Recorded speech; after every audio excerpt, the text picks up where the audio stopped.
자, 최근에 닥신 TV 비트코인 망한 영상 보셨습니까? 40대의 비트코인으로 거액을 날렸다는 그 영상 말입니다.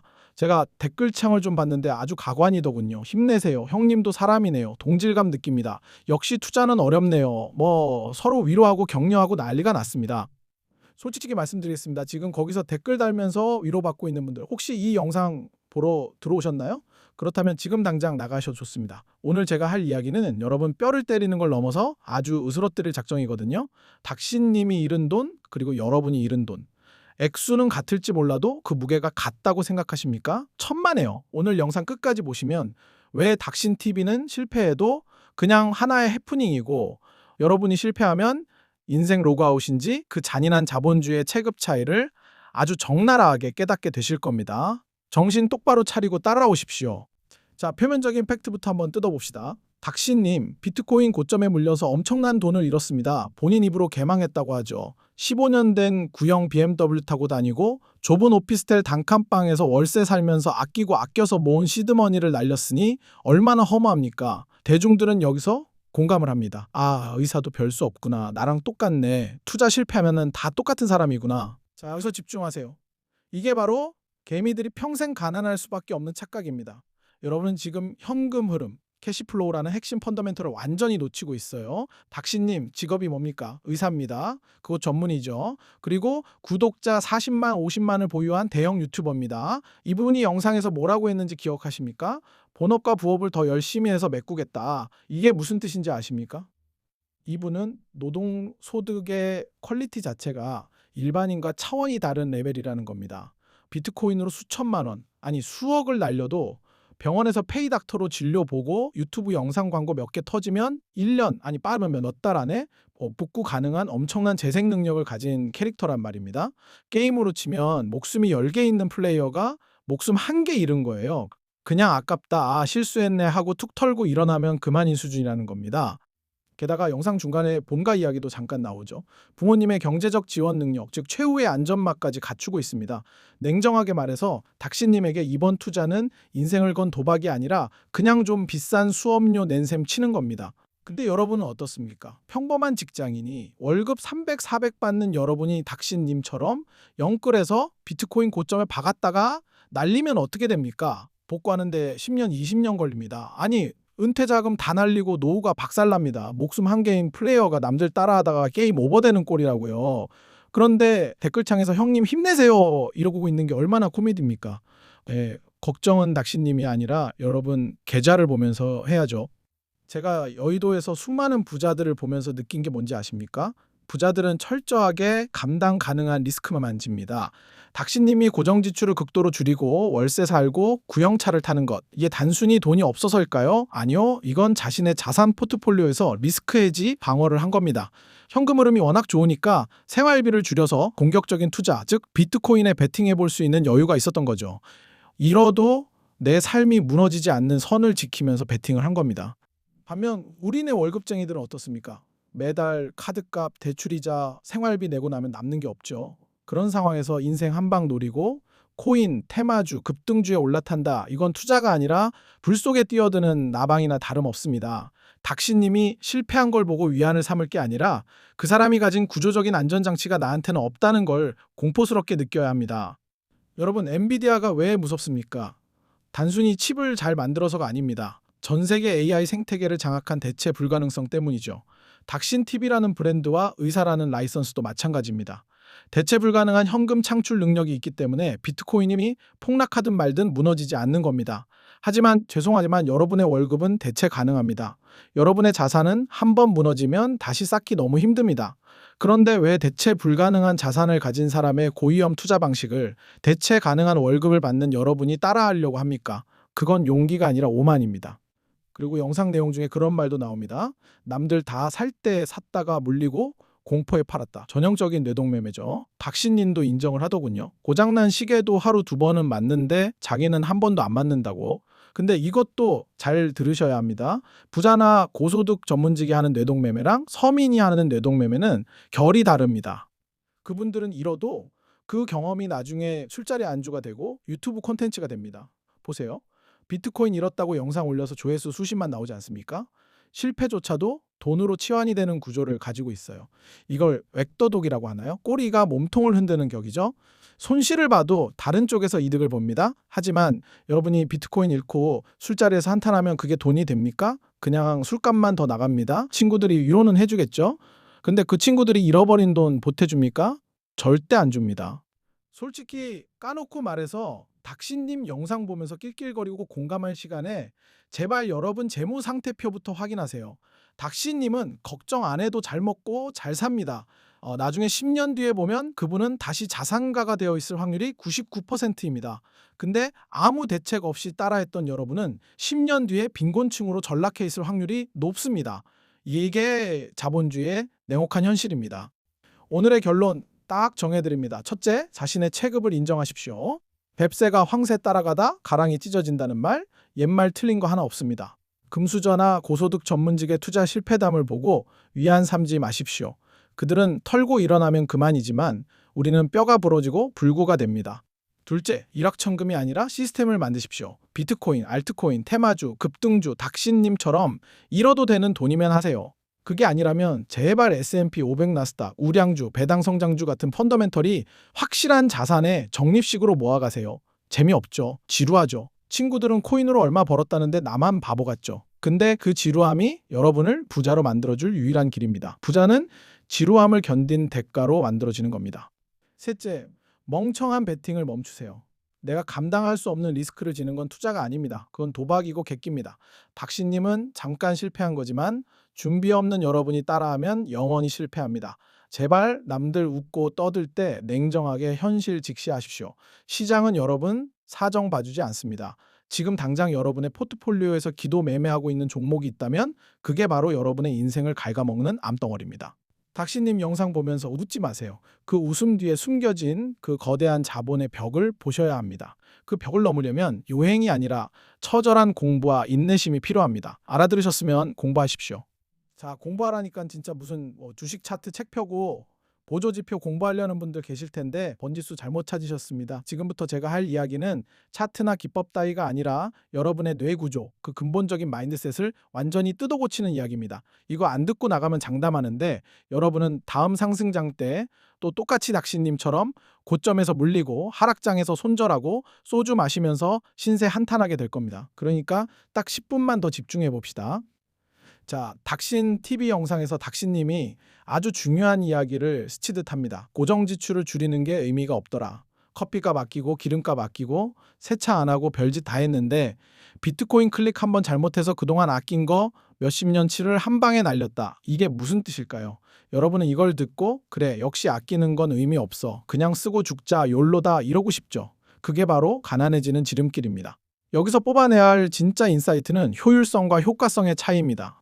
부자가 되는 사람들은 효과성에 집중합니다. 큰 결정, 즉 자산 배분이나 레버리지 활용 같은 거시적인 판단에 에너지를 쏟아요. 반면에 가난한 사람들은 효율성에 집착합니다. 최저가 검색하고 쿠폰 모으고 포인트 적립하고 물론 이게 나쁘다는 게 아닙니다. 하지만 닥신님의 사례가 보여주는 건 자잘한 효율성, 백날 챙겨봤자 큰 방향성, 즉 효과성에서 한번 삐끗하면 말짱 도루묵이라는 겁니다.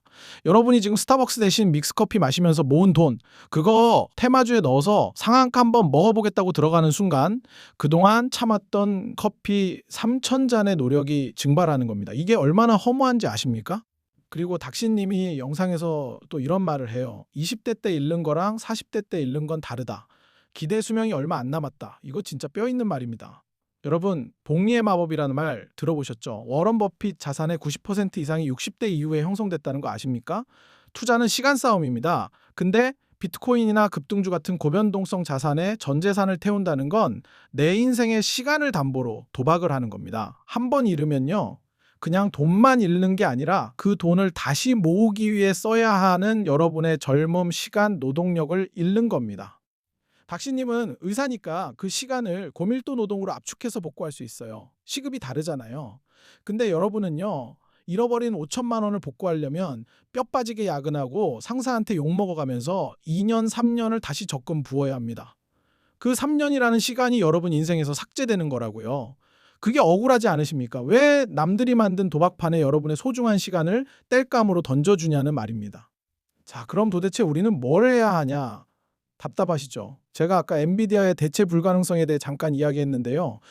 이걸 좀 더 확장해서 깊게 파봅시다. 엔비디아뿐만 아니라 팔란티어, 마이크로소프트 같은 미국 빅테크 이야기를 왜 제가 자꾸 하겠습니까? 재미없게.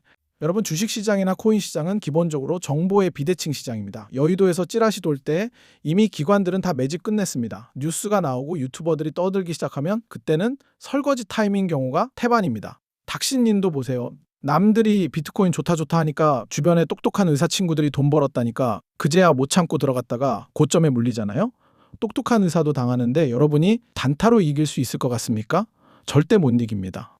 그래서 우리가 이길 수 있는 판에서 싸워야 합니다. 그게 바로 구조적 성장, 경제적 해자입니다. 말이 좀 어렵나요? 쉽게 설명해 드릴게요. 여러분이 아침에 눈 뜨면 제일 먼저 뭐 합니까? 스마트폰 보죠. 그 안에 들어가는 OS 누가 만듭니까? 구글 아니면 애플이죠. 출근해서 업무 볼 때 뭐 씁니까? 마이크로소프트 엑셀, 워드 쓰죠. 요즘 기업들 AI 도입한다고 난리인데 그 서버 돌리는 GPU 누가 만듭니까? 엔비디아죠. 그리고 그 데이터를 분석해서 의사결정 내리는 시스템 팔란티어 같은 기업들이 꽉 잡고 있습니다. 그리고 요즘 뭐 전쟁 나고 국제정세 불안하죠. 이럴 때 국방 보안 데이터 분석 누가 합니까? 바로 이제 팔란티어 같은 기업들이 꽉 잡고 있습니다. 테러범 잡고 군사 작전 짜는데 이 회사 소프트웨어 없으면 안 돌아갑니다. 이런 기업들의 특징이 뭡니까? 여러분이 불매운동한다고 안 쓸 수 있나요? 대체제가 있나요? 없습니다. 이게 바로 경제적 해자입니다. 전쟁 났을 때 적군이 못 넘어오게 성 주변에 파놓은 물웅덩이 말입니다. 이런 기업들은요, 비트코인처럼 하루아침에 반토막 나거나 상장 폐지될 확률이 극히 낮습니다. 왜냐하면 전 세계가 이 기업들 없이는 안 돌아가니까요. 여러분이 닥신님처럼 1년에 몇 억씩 버는 현금 흐름이 없다면 여러분의 자산은 무조건 잃지 않는 투자를 베이스로 깔고 가야 합니다. 마이너스 50%가 되면요, 본전 찾으려면 100%가 올라야 합니다. 마이너스 90%가 되면 900%가 올라야 본전입니다. 손실은 이렇게 무서운 겁니다. 한번 크게 미끄러지면 평범한 월급쟁이는 영원히 복구 못할 수도 있습니다. 그래서 워런 버핏이 말한 투자 제1원칙이 돈을 잃지 마라, 제2원칙이 1원칙을 잊지 마라 인 겁니다. 이게 괜히 있는 말이 아닙니다. 근데 여러분은 왜 자꾸 비트코인, 알트코인, 밈 주식에 기웃거립니까? 지루하니까요. S&P 500 지수 추종 ETF 사놓으면 1년에 10%, 20% 오르는데 옆집 철수는 코인으로 하루 만에 50% 벌었다고 자랑하니까 배 아파서 못 견디겠는 거죠. 그게 바로 포모 증후군입니다. 박신님도 그 똑똑한 머리로 결국 포모를 못 이겨서 들어갔다가 당한 겁니다. 주변에서 야 너만 거지 된다, 벼락 거지다 이러니까 멘탈 나간 거죠. 여기서 냉정하게 현실을 직시합시다. 부자가 되는 길은 원래 지루합니다. 매달 월급 들어오면 떼서 적립식으로 우량주 사고 배당금 들어오면 재투자하고 시장이 폭락해서 공포에 떨 때 남들이 던지는 거 줍줍하고 이거 진짜 재미없어요. 도파민이 안 나와요. 근데 이 지루함을 견디는 사람만이 자본주의의 승자가 됩니다. 닥시님처럼 능력 있는 분들은 그 지루함을 건너뛰고 쇼컷을 타려다가 미끄러져도 다시 일어날 근력이 있지만 우리는 그 지루한 계단을 한 칸 한 칸 걸어 올라가는 것 말고는 방법이 없습니다. 그리고 한 가지 더 말씀드리고 싶은 게 있습니다. 닥신님이 영상에서 자조적으로 말하죠. 고장난 시계도 하루 두 번은 맞는데 나는 왜 매번 틀리냐. 이게 왜 그런지 아십니까? 시장을 예측하려고 해서 그렇습니다. 내가 사면 고점이고 내가 팔면 저점인 이유. 머피의 법칙이 아닙니다. 심리 때문입니다. 인간의 뇌는 원래 투자에 부적합하게 설계되어 있어요. 오르면 더 오를 것 같아서 흥분해서 사고 내리면 망할 것 같아서 공포에 팝니다. 근데 시장은 정확히 반대로 움직이죠. 그래서 우리는 예측의 영역이 아니라 대응의 영역으로 가야 합니다. 내가 산 종목이 내일 오를지 내릴지 맞추려고 하지 마세요. 그건 신의 영역입니다. 대신 내가 산 기업이 돈을 잘 벌고 있는지, 펀더멘털이 훼손되지는 않았는지, 독점력이 유지되고 있는지 이것만 확인하면 됩니다. 기업의 가치가 올라가면 주가는 결국 따라오게 되어 있습니다. 그 시차를 견디는 게 인내심이고요. 여러분, 닥신 TV 영상 보면서 낄낄거릴 때가 아닙니다. 그 영상은 우리에게 주는 아주 강력한 경고장입니다. 너네 주제 파악해라. 뱁새가 황새 따라가지 마라. 이 메시지입니다. 닥시님은 솔직하고 용기 있는 분이라 자신의 실패를 까발려서 우리에게 교훈을 준 겁니다. 근데 그걸 보고도 나도 코인 한번 해볼까? 지금 많이 떨어졌으니까 저점 매수 기회인가? 뭐 이런 생각하고 있다면 진짜 답이 없는 겁니다. 제가 너무 팩트 폭행만 했나요? 좀 아프시죠? 근데 아파야 낫습니다. 지금 어설프게 위로받고 힐링받으면 여러분 계좌는 골가 터져서 잘라내야 할지도 모릅니다. 마지막으로 진짜 실전 팁 하나 드리고 끝내겠습니다. 오늘 당장 계좌 열어서 내가 왜 샀는지 설명 못하는 종목, 친구 따라 산 잡주들 싹 다 정리하세요. 팔고 나서 그중에 한두 개가 상한가 갈 수도 있습니다. 배 아프겠죠? 하지만 절대 뒤돌아보지 마십시오. 쓰레기통 뒤져서 5천 원 줍는 건 투자가 아니라 운이고, 그 요행수 바라다가 여러분 계좌 전체가 썩어 들어가고 있는 겁니다. 그 썩은 살 도려내는 거 아까워하지 마세요. 그리고 그 돈으로 여러분이 잠자는 동안에도 돈을 벌어다 줄 전 세계 1등 기업들의 지분을 사모으십시오. 당장은 손절이 아프겠지만 5년 뒤, 10년 뒤 시뮬레이션 돌려보면 답 나옵니다. 매일 밤 파란 불 뜬 계좌 보며 괴로워할 멘탈 비용, 엉뚱한 거 들고 있느라 진짜 우량주 놓치는 기회비용까지 다 따져보면 오늘 그 암덩어리들을 잘라내고 갈아탄 게 내 인생 최고의 신의 한 수였다는 걸 뼈저리게 깨닫게 될 겁니다. 우린 도박판에서 한 판 따려는 게 아니라 평생 가는 부의 전쟁을 하고 있다는 걸 명심하십시오. 구글이 유튜브 광고로 돈 벌 때 여러분도 주주로서 같이 버는 겁니다. 마이크로소프트가 AI로 기업들 돈 쓸어 담을 때 여러분도 같이 버는 겁니다. 테슬라가 자율주행으로 세상을 바꿀 때 여러분도 그 흐름에 올라타 있는 겁니다. 이게 진짜 투자입니다. 코인 차트 보면서 기도하는 건 투자가 아니라 기우제입니다. 자본주의는 잔인합니다. 준비되지 않은 자의 돈을 빼앗아서 준비된 자에게 몰아주는 시스템입니다. 닥신님의 실패는 그분이 준비가 안 돼서가 아닙니다. 그분은 다른 게임의 룰을 자기한테 적용하려다 잠깐 넘어진 것뿐입니다. 하지만 여러분은 다릅니다. 여러분은 이 자본주의 정글에서 살아남으려면 훨씬 더 영리하고 훨씬 더 보수적이고 훨씬 더 끈질겨야 합니다. 제발 일확천금의 꿈에서 깨어나십시오. 닥신 TV 보면서 웃지 말고 거울 보면서 내 계좌를 보고 우십시오. 그리고 지금부터라도 제대로 된 투자를 시작하십시오. 10년 뒤에 웃는 건 닥신님과 그리고 오늘 제 말을 듣고 실천한 극소수의 여러분뿐일 겁니다. 나머지는 글쎄요, 그때도 유튜브 보면서 부자들 욕하고 세상 탓하고 있겠죠. 선택은 여러분 몫입니다. 오늘 영상 여기까지 하겠습니다. 정신 차리십시오. 자, 오늘 제가 준비한 이야기는 여기까지입니다. 마지막으로 짧게 안내 하나 드리겠습니다. 오늘 제 분석이 뻔한 뉴스 쪼가리 읽어주는 것과는 차원이 다르다고 느끼셨다면 구독과 좋아요 버튼 한 번씩 눌러주십시오. 저 좋으라고 누르라는 게 아닙니다. 알고리즘은 냉정해서 여러분이 관심 없다고 판단하면 다신 제 영상을 띄워주지 않습니다. 이 살벌한 2026년 시장에서 남들보다 한 발 앞선 정보를 놓치지 않고 계속 받아보고 싶으시다면 그 정도 수고는 해주셔야지 않겠습니까? 그리고 조금 더 깊은 이야기, 유튜브라는 공개된 공간에서는 차마 다 풀지 못하는 적나라한 데이터를 보고 싶으신 분들은 멤버십 가입을 고려해 보십시오. 멤버십 채널에서는 제가 현재 유심히 보고 있는 구체적인 관심 섹터나 실제 기관들이 움직이는 수급 현황을 가감없이 공유해 드리고 있습니다. 커피 한 잔 값이지만 그 가치는 여러분의 계좌 앞자리를 바꾸는 결정적인 힌트가 될 겁니다. 진짜 선수들은 남들이 공포에 떨 때 기회를 잡고 남들이 환호할 때 조용히 떠날 준비를 합니다. 저와 함께 흔들리지 않고 그 길을 가실 분들만 오시면 됩니다. 저는 여러분이 이 거친 시장에서 살아남는 것을 넘어 진정한 승리자가 되길 진심으로 바랍니다. 다음 영상에서 뵙겠습니다. 감사합니다.